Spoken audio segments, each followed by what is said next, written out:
Hi guys, welcome back to this is Backwater Gaming, and welcome back to the second part of my Skyrim walkthrough. Where in the last part we escaped the dragon attack in Helgen, and now we're in the keep, and we're just going to continue to get out of Helgen. So we chose to follow Havar, the Imperial representative, I suppose you could call it. But now we're just escaping the keep, going through some of the tutorial stuff. See here, we're gonna go, and we're just gonna equip all the free stuff. See, I like to go one-handed in magic. At the moment here, you start off with 3 magic spells. The destruction flame spell. There are 3 types of spells: a conjuration spell and a restoration spell, which is healing, which will probably be one of your best friends throughout this game. Although there is a sword here if you want to just two-handed weapons in both hands, if you feel like it. But at the moment I've got 2 on my healing. There are, like I said, 3 types of spells. There is fire spells, which does fire damage as well as actual spell damage. Then you've got frost damage, which does stamina damage, which is what you run with, what you carry with, and basically slows them down, as well as doing damage. And then we have the lightning spells, which do damage to magicka, which means you can't cast as much your magic as often, which is pretty useful. So you can see here we're getting a first taste of action. Jump attack! And we're having a Stormcloak barbecue there. These are two-handed weapons: battle axe, warhammer, I think something else. We're just going to equip these gauntlets, just get our armor up. See, the great sword. That's the 3rd type of weapon. I know there are 3 types of one-handed weapon. The sword, which does the least damage but swings the fastest, so you can get another hit in there faster.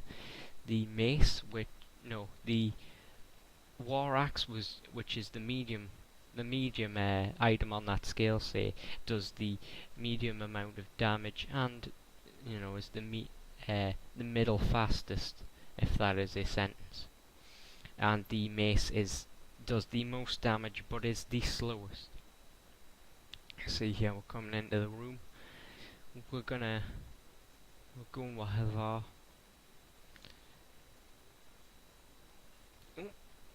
They're eager for another barbecue. These Stormcloaks like the barbecues. See, you get those slowed down motions of just murder.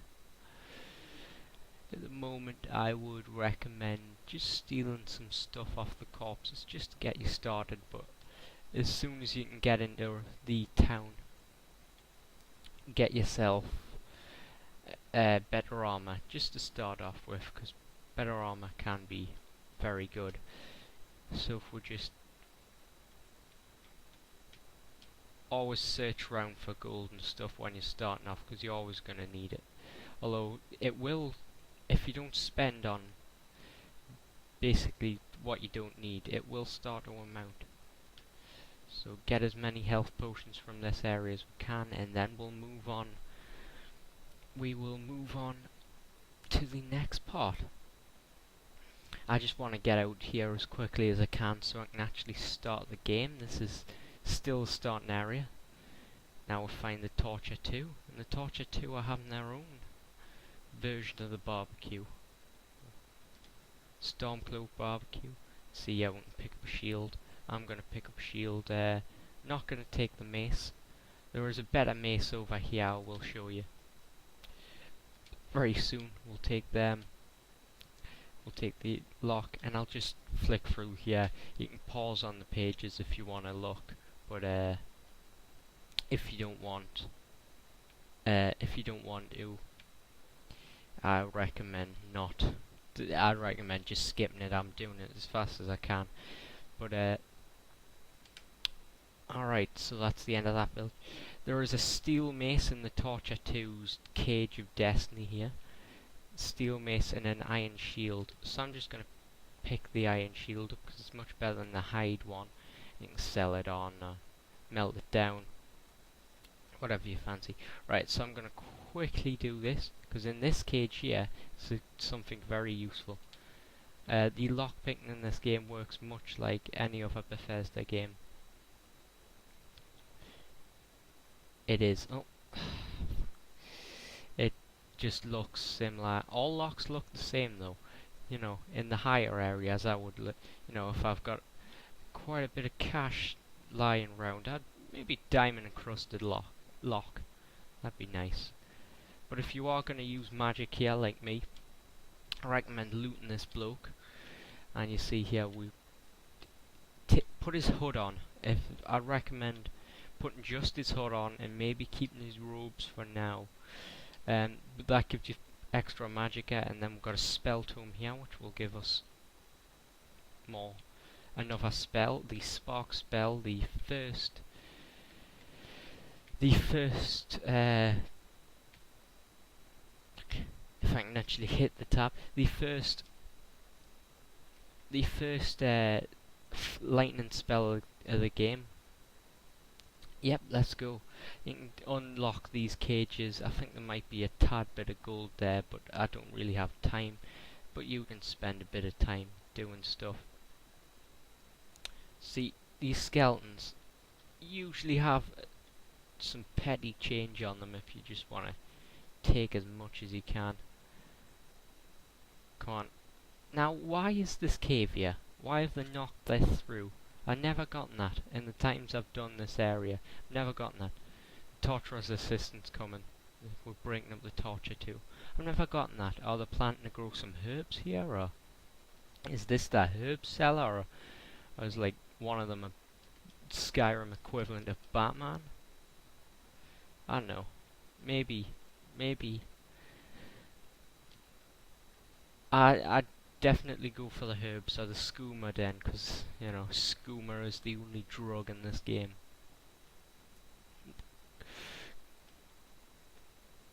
Let's put on the kerosene floor.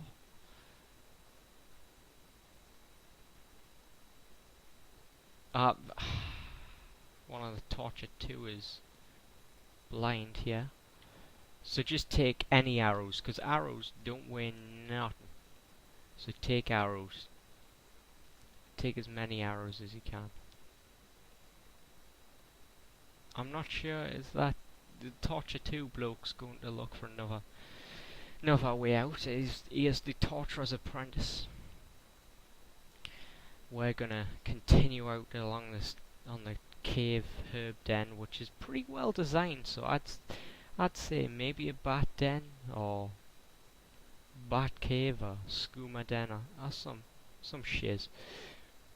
But we are getting quite close to the 10-minute mark there, so I'm gonna look in here and then I will call that a part. So in the next part we will go to Riverwood, sorry, why I always call it Riverrun, so bear with me.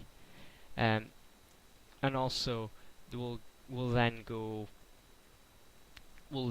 and we'll find the Havar's uncle and go through the Guardian Stones and stuff. So thanks for watching. I've been Jack from Backwater Gaming, and goodbye.